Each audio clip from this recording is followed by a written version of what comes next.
Ladies and gentlemen, it is my honor and opportunity to welcome Dr. Trevor Gardner, the President of the Southern Adventist University. So Dr. Gardner, we would like to welcome everyone. Welcome you with a round of applause.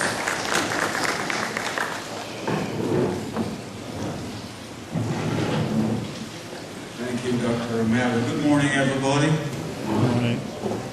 I'm sleeping. Good morning, everybody. Thank you. And when I was assigned the responsibility to make a few remarks, I wondered what I would say, and I'm still wondering. In my undergraduate work, economics was one of my majors, and of necessity, things like brief touches with dealing with financing, banking, supply and demand, these type of things sort of came within the curriculum. But that's so long ago, I hardly have a handle on what life is like today. The textbook that we used then was so thick, I'm sure I did not get through 50% of it, at least the major textbook, for the fundamental and foundation courses. So I thought maybe my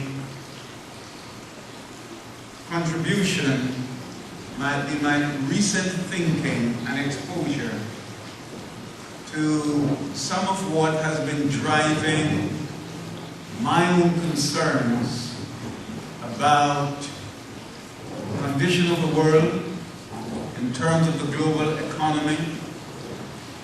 As Dr. Romero pointed out, the impact that the conduct and behavior of people around the world have contributed to the demise of the entire world system.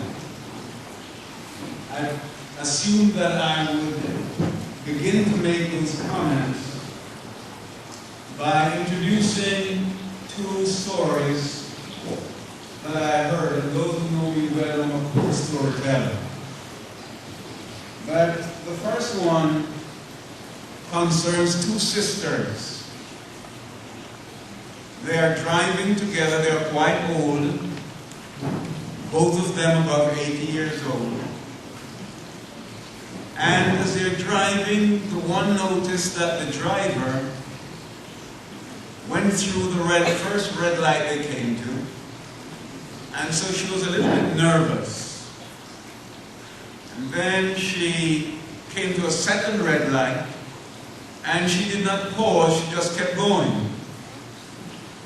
And when they passed through the third red light, the other sister couldn't handle it anymore. And she said, "Mabel, do you know you've gone through 3 stoplights, red lights?" And Mabel said, "I did. I thought you were driving." The implication for that story for me is this: that if we do not stop quite often to examine who is in the driver's seat, not only in terms of the person, but the philosophy that's driving us. Doesn't matter how many seminars we hold about the techniques of accounting or the understanding of the theory of economics, we might end up in an accident like we did because in the global economy, because there are always people who are looking to profit and benefit from the rest of the world's population. The second story that I would like to introduce here is one related to, and I presume I'm on the old people's bandwagon this morning, an old man who was above 80, and he was driving on the highway and musing to himself how clear the road looked today. And his wife called and said to him, "Hugh, there is an announcement on the television that there's a car going the opposite way. And I just want you to be on the lookout for that card. And Hugh responded, you know, I thought something was wrong, but I had no idea. I assumed they're all looking for that man going in the wrong way. Yes, I'll be alert and keep on the watch. Of course, Hugh was the one that was going in the opposite direction. When we make shifts and turns in the economy of the world, all geared toward our purposeful and individual need, even in a small business, without concern about the environment around us, or ignorant of the environment around us, we may be heading straight into catastrophe. And I'm hoping, while I have no idea what the presentations will target, except for the topics listed here, that when we leave here, some of our thinking about where economies are going, accounting principles and what they mean, banking systems and their implications, will have a redemptive value for us. To be specific, capitalism is highly associated with Christianity. In fact, when the world economy crashed, it was the blame was laid fully at the feet of the United States of America.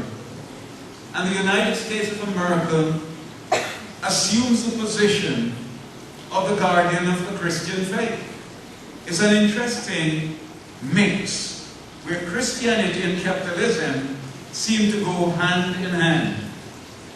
I'm suggesting to us, therefore, that those of us who are of the Christian faith must be careful that we're not just following people who have no real thought about tomorrow, except how it benefits them individually. I propose to you this morning, and I have no idea, as I said before, whether or not this will be mentioned in any of the presentations, but I sure would suggest to the conveners of the seminar, the hosts of the seminar, that it may be a good thing to look at the Islamic faith in terms of their counting and banking system.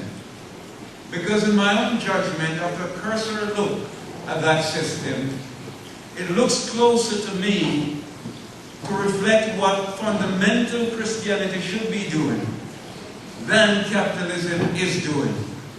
Let me be a little more specific. When capitalist investments and banking practices are executed within the world as we have it today, overwhelmingly, the intention is to advance the wealthy and those who possess more, and quite often at the expense of those who have the least.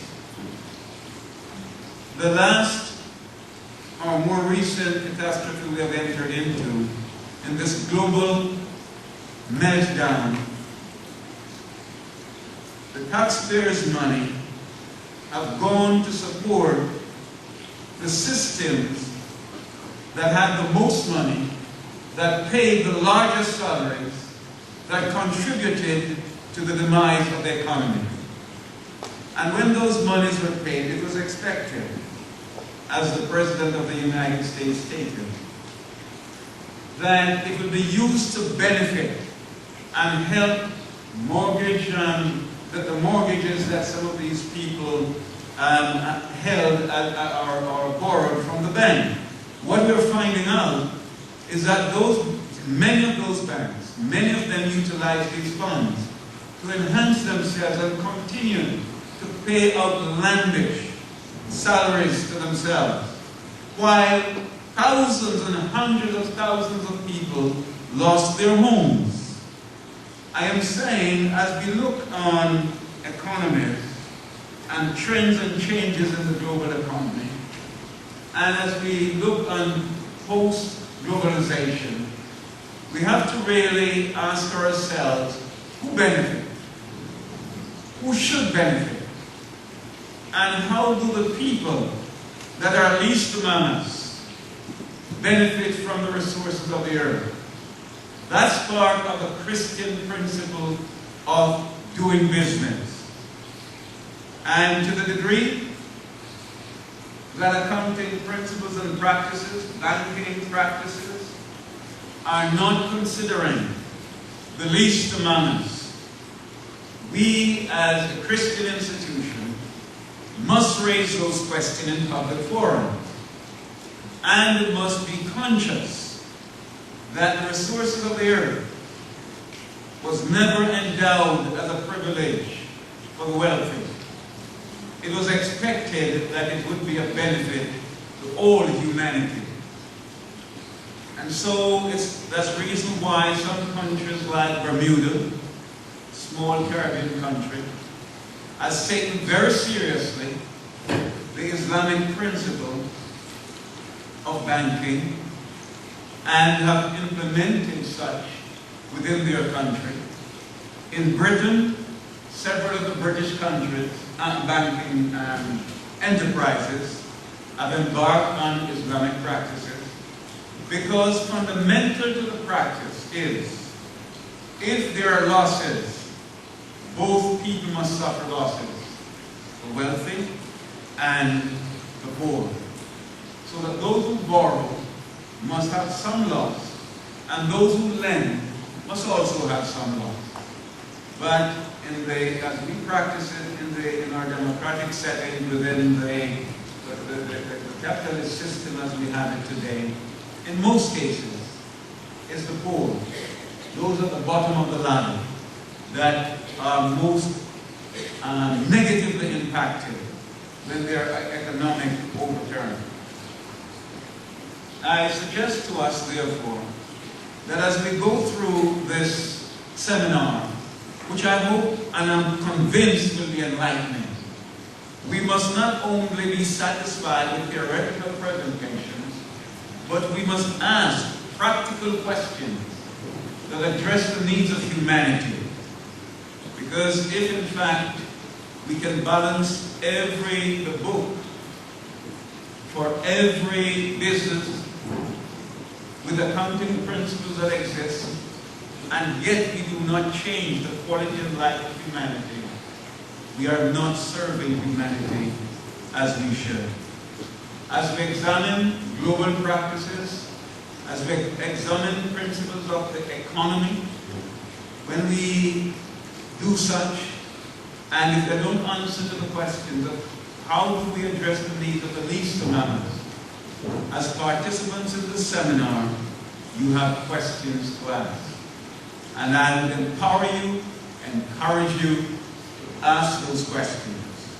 From what I understand, our presenters are erudite and prepared people who would be able to address those questions.